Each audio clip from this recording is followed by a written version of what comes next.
C'est parti pour Smart Bourse, votre double dose quotidienne de marché en direct chaque jour sur Bismart à la mi-journée 12h30, 13h et le soir. La grande édition pendant une heure à partir de 18h30. Au sommaire de cette édition de la mi-journée, des marchés européens qui marquent une pause. On a bien senti quand même hier la pression haussière en Europe qui s'est un peu calmée en fin de séance au fur et à mesure que Wall Street baissait. Wall Street qui a connu une entame d'année négative pour ceux qui compilent et qui regardent de près les statistiques.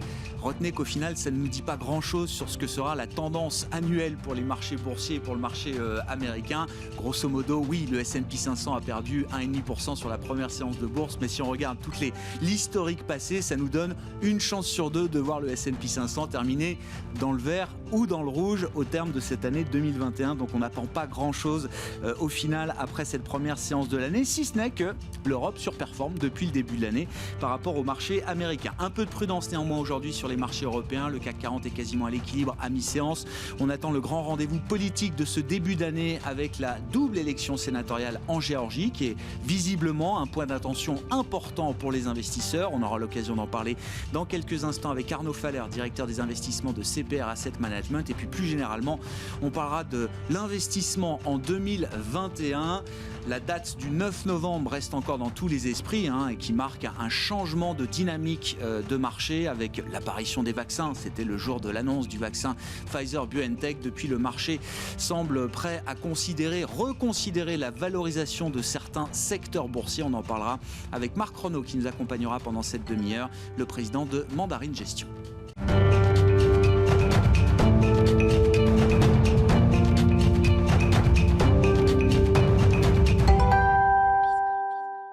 Mais d'abord, les infos clés du jour sur les marchés. À mi-séance en Europe, c'est avec Eva Ben Saadi depuis la salle de marché de Bourse Direct.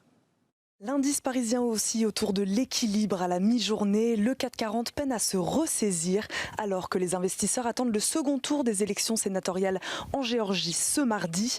Un scrutin décisif pour déterminer qui, des démocrates ou des républicains, aura le contrôle du Sénat. Si les démocrates remportent les 2 derniers sièges, ils y seront à égalité avec les républicains. Dans ce cas, la vice-présidente pourra faire basculer la balance du côté démocrate. Joe Biden aura alors une marge de manœuvre pour appliquer son programme. Aux États-Unis toujours, on attend cet après-midi l'indice ISM manufacturier du mois de décembre. Au mois de décembre, déjà, l'indice PMI manufacturier était ressorti stable, ce qui semble confirmer que la demande des biens reste soutenue. Les investisseurs restent malgré tout incertains alors que le Premier ministre britannique Boris Johnson annonçait hier dans la soirée un nouveau confinement national, le pays étant confronté à un variant contagieux du coronavirus.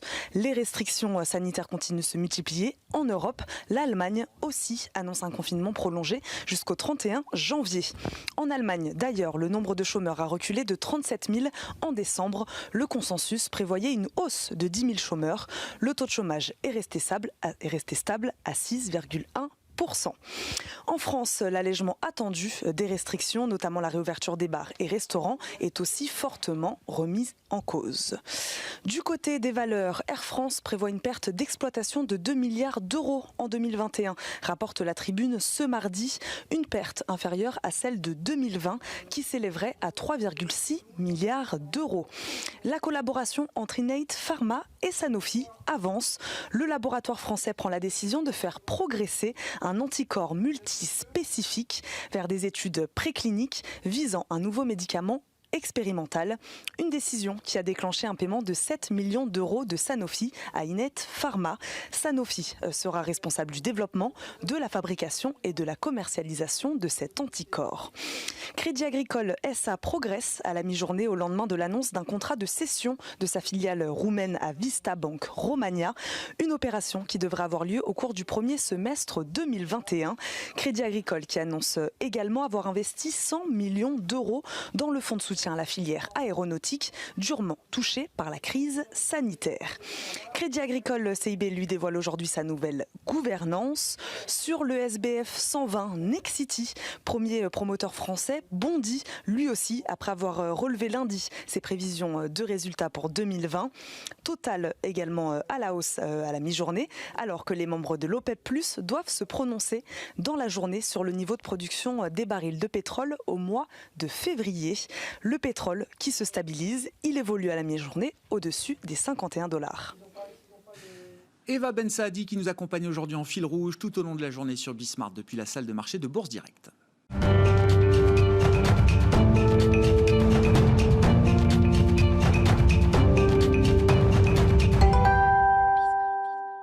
Quelques points d'analyse de marché à passer en revue avec Arnaud Faller qui nous rejoint par téléphone pour entamer cette demi-heure de Smart Bourse à la mi-journée, le directeur des investissements de CPR Asset Management. Bonjour et bienvenue Arnaud. Merci beaucoup d'être avec nous. Oui, je disais 3 points précisément, le front sanitaire, la macroéconomie et puis la politique américaine qui est le gros sujet du jour avec les élections sénatoriales en Géorgie. Sur le front sanitaire, tout d'abord, Arnaud, les marchés semblent persister à regarder au-delà alors que la dégradation de la situation sanitaire oblige certains gouvernements, au Royaume-Uni notamment, à prendre de nouvelles mesures de restriction, parfois assez dures. La situation est toujours assez dégradée au final. Oui, et d'ailleurs le front sanitaire, c'est évidemment la dimension la plus importante à regarder. Et en ce moment, la période, il faut le dire, est compliquée. Pourquoi ? Parce que le nombre de cas de personnes contaminées progresse globalement dans le monde. Alors, il y a certains pays où il y a des plateaux, mais globalement, ça progresse plutôt. Et puis, ça se traduit avec évidemment la question clé qui est la tension dans les hôpitaux, ce qui a entraîné effectivement, comme vous l'avez dit, un reconfinement à l'intérieur du Royaume-Uni au moins jusqu'au 15 février. Il faut avoir en tête qu'on va avoir des décisions à venir dans les prochains jours, que ce soit en Allemagne, Italie et puis la France. En même temps, effectivement, on a franchement évidemment les plans de vaccination qui arrivent, même s'ils prennent un certain temps, qui dépendent des pays. On voit bien que les États-Unis et le Royaume-Uni cette fois-ci sont en tête et que l'Europe est plutôt en retard. Mais les marchés, ils ont tendance on a l'impression qu'ils sont encore entre guillemets forward-looking, sous-entendu, et ils regardent encore la sortie du tunnel. Cette sortie est décalée. Simplement, ils sont persuadés qu'elle aura encore bien lieu et donc il n'y a pas de scénario de catastrophe immédiat. C'est-à-dire que clairement, là, ça limite à la hausse les marchés à court terme, mais les marchés restent évidemment bien soutenus par l'ensemble des mesures prises aussi bien par les gouvernements que par les banques centrales. Donc l'exemple qu'on a évidemment en tête, c'est l'exemple du dernier plan budgétaire américain, les 900 milliards. Où ça pèse quand même beaucoup, c'est-à-dire c'est 4% du PIB, donc c'est quand même des montants très très forts.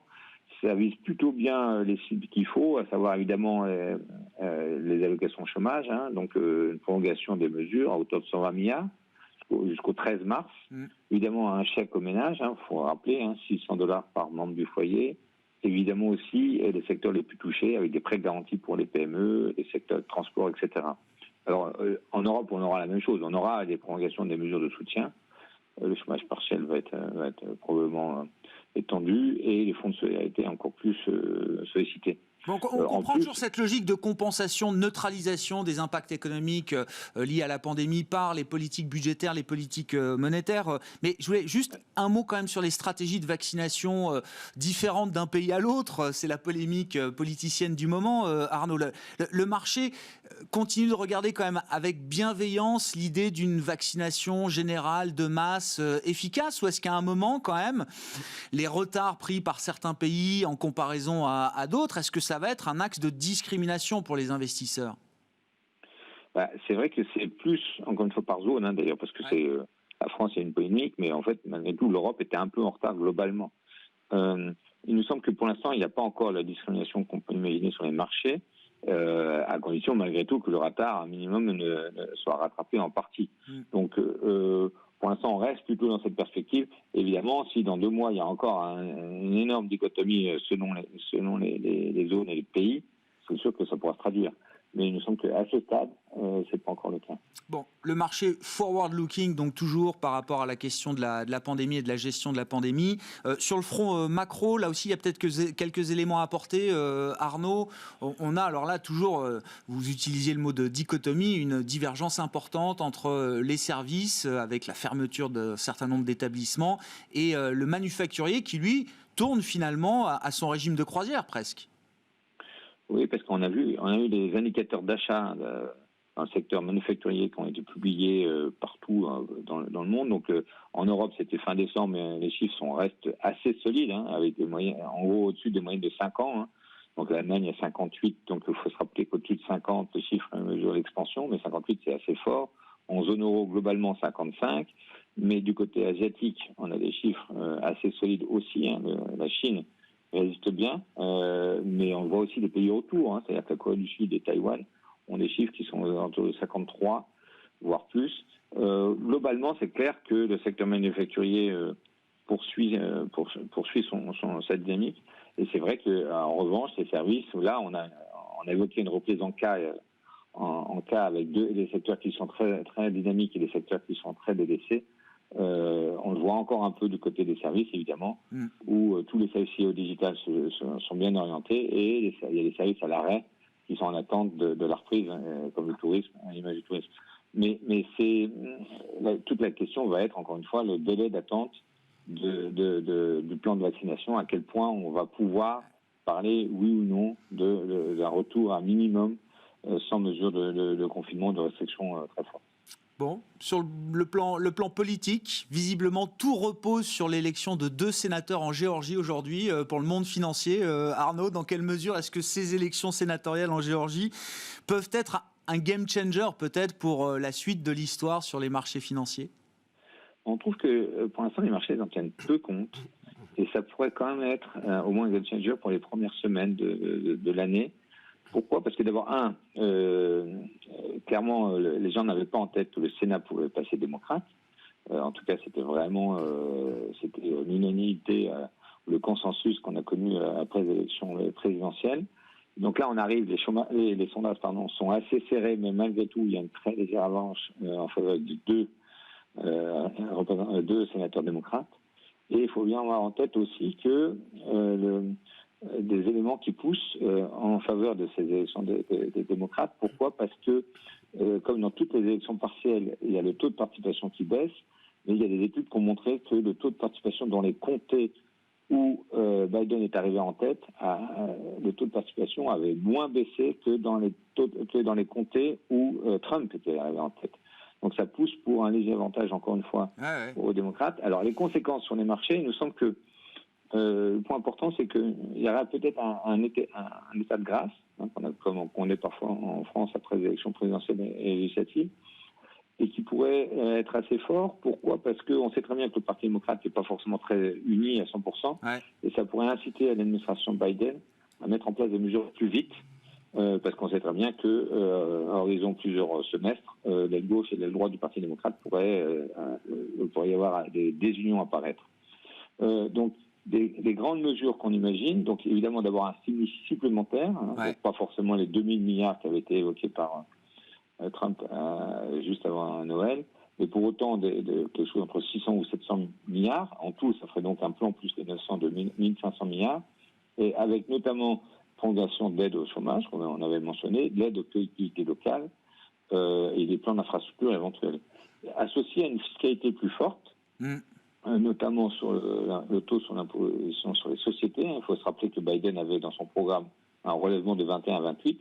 Il ne va peut-être pas le faire tout de suite, mais l'acter, en tout cas l'acter plus vite et mettre la mise en œuvre plus tardivement. On évoque aussi une taxe sur la plus-value pour les très hauts revenus. Pourquoi pas ? En tout cas, ça pourrait passer avec le stimulus.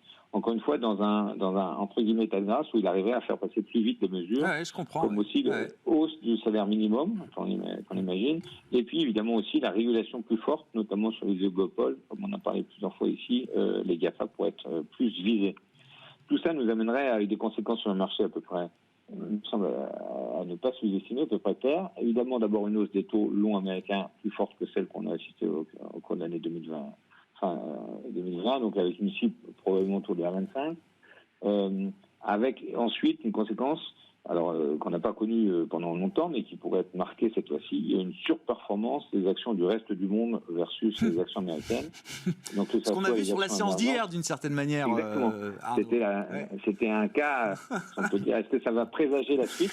Et c'est vrai qu'il y avait un cas important, c'est-à-dire que les actions américaines ont bien marqué le coup, alors que les actions européennes peu. Donc on pourrait à la fois avoir des grands mouvements géographiques, donc Europe émergeant devant les marchés américains, et puis en termes de secteur, donc les GAFA pourraient être un peu plus délaissés, entraînant plus de rotation sur globalement le secteur value, alors au fur et à mesure que le plan de vaccination, malgré tout, délivre totalement. Et on aurait aussi une baisse du dollar, alors on la connaît un petit peu, mais qui pourrait s'accélérer avec une cible de 1,25 face à l'euro. Donc dans les portefeuilles, évidemment, ça nous incite à privilégier quand même beaucoup plus les actions de la zone euro et les actions des pays émergents. L'Asie se comporte très très bien. Oui, bien sûr. Il y a même certains pays qui sont même au plus haut historique. Donc ça pourrait perturber. Oui, un scénario à ne pas négliger. Non, mais au final, c'est ça. C'est un scénario minoritaire. C'est quoi, 15-20% de probabilité de voir ce basculement démocrate, mais avec des conséquences importantes.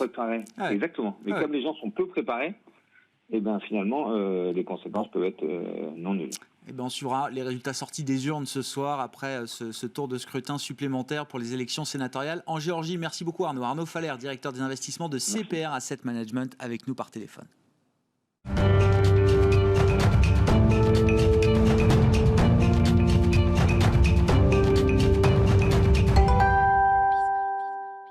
Et c'est donc Marc Renaud qui est à mes côtés pour cette demi-heure en plateau de Smart Bourse sur Bismart, le président de Mandarin Gestion. Bonjour et bienvenue Marc. Bonjour. Le monde financier vit dans la post-pandémie depuis le mois de mars, mais plus précisément dans l'idée d'un monde vacciné depuis le 9 novembre dernier. Ouais.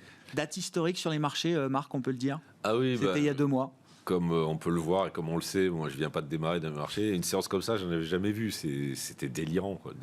Des plus 20 sur 2 valeurs comme BNP et Total la même journée, c'est un marché qui change d'avis, on va dire, mais alors violemment. C'était d'une violence extrême. Ouais. Le jour de l'annonce donc des premiers résultats, c'est l'efficacité du vaccin Pfizer-BioNTech qui a surpris très agréablement les marchés il y a 2 mois, le 9 novembre dernier.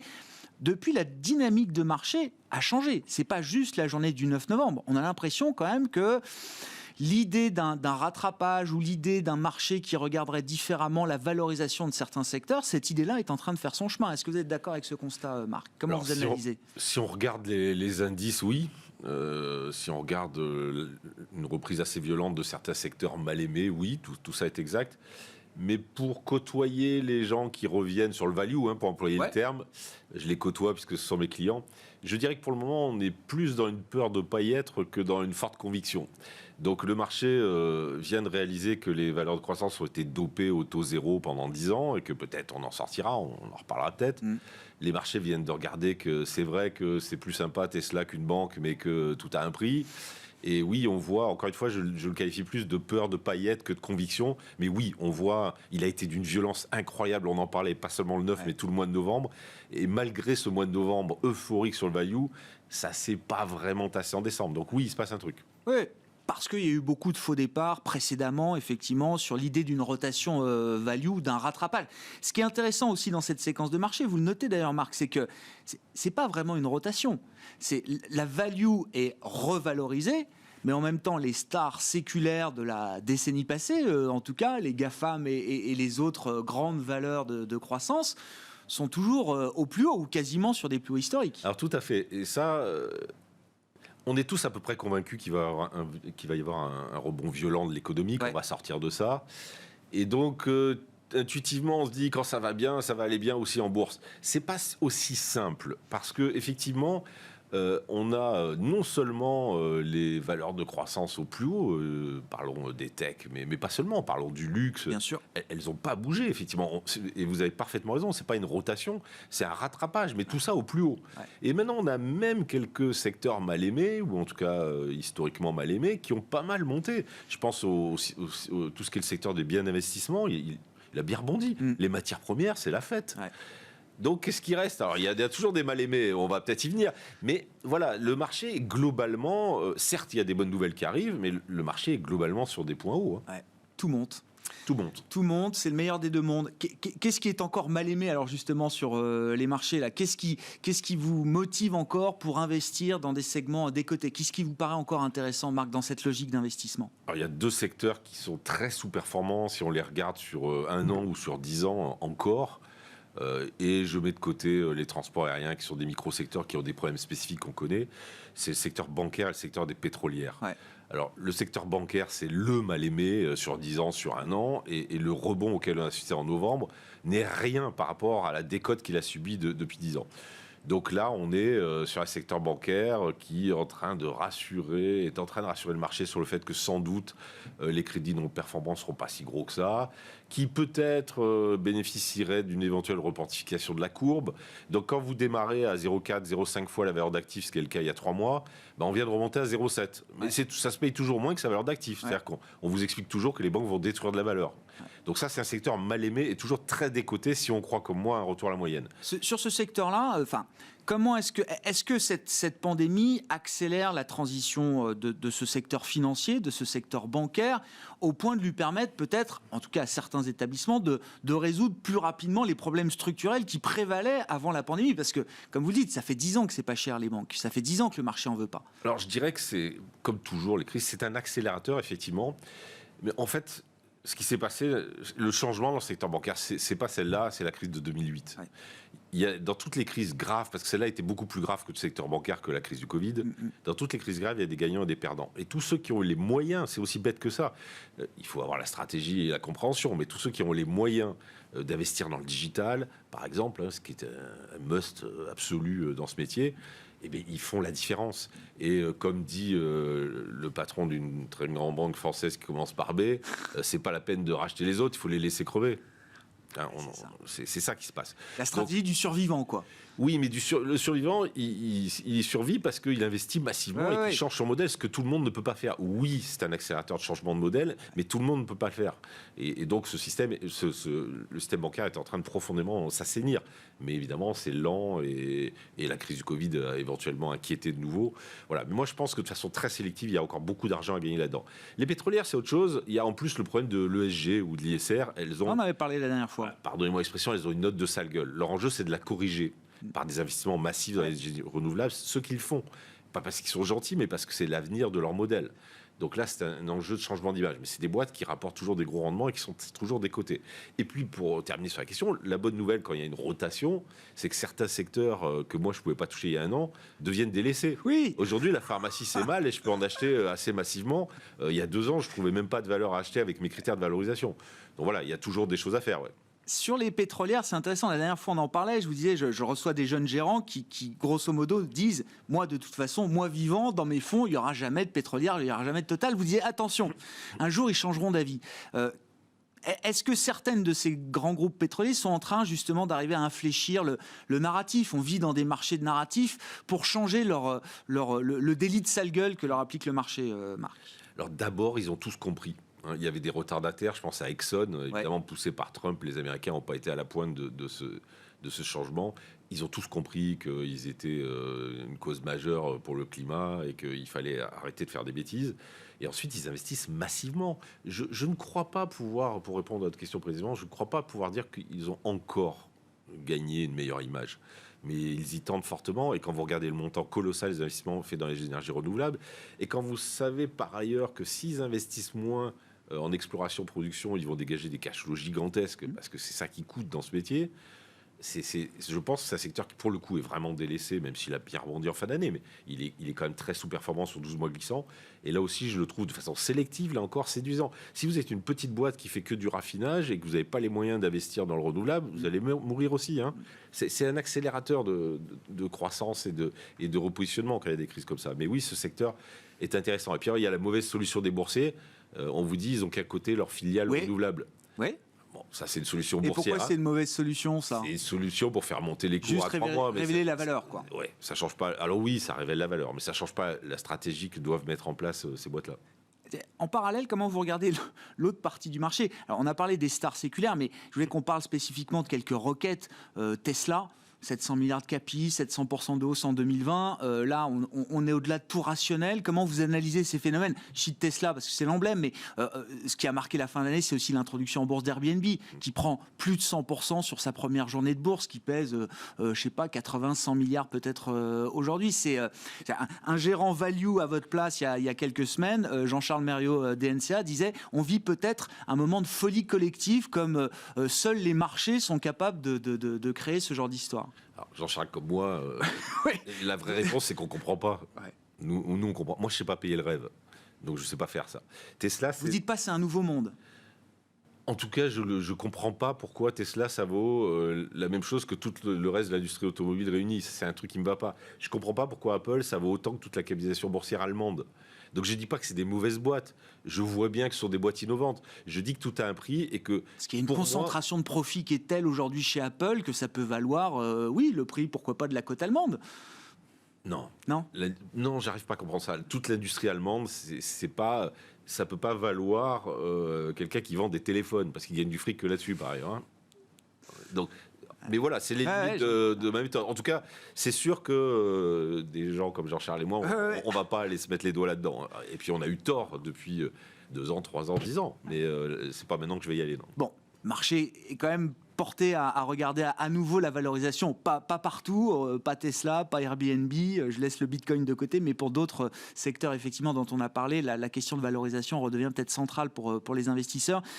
Qu'est-ce qui manque pour passer de cette séquence où vous dites vos clients ont peur de rater le moment value à quelque chose d'un peu plus pérenne? Alors, c'est sans doute le changement de scénario macro, inflation, taux. Parce que si on a une repentification de la courbe des taux, on n'est plus dans la logique, il n'y a pas de prix pour Nestlé, puisque le dividende dans 20 ans, il vaudra la même chose qu'aujourd'hui. On sort de ces logiques-là, on retrouve des secteurs pénalisés par les taux zéro qui le seraient moins, les banques. Donc, quand vous parliez d'une possible résurgence de l'inflation il y a 1 an, tout le monde rigolait. Aujourd'hui, il y a pas mal de stratégistes et d'économistes qui disent... Bon, ça pourrait arriver. Et évidemment... À 3, 4, 5 ans, oui, on peut avoir une inflation comme on n'a jamais vu ces 10 dernières années. Alors, la bourse, ça lui suffirait. Hein, elle n'a pas besoin de le voir, le chiffre. Elle a besoin d'avoir ce scénario. Et voilà, l'élection américaine, typiquement, on nous dit, tiens, ça ferait monter les taux. Voilà, c'est ce genre d'information qui peut faire dire au marché, attention, les réflexes de j'actualise tous mes dividendes à zéro, il faut passer à autre chose. Ouais. Donc, moi, stock picker, ça me plaît pas de dire ça, mais le scénario de quantification de la courbe, le scénario de reprise éventuelle, d'un retour éventuel de l'inflation, serait clairement pour moi un déclencheur. Ouais.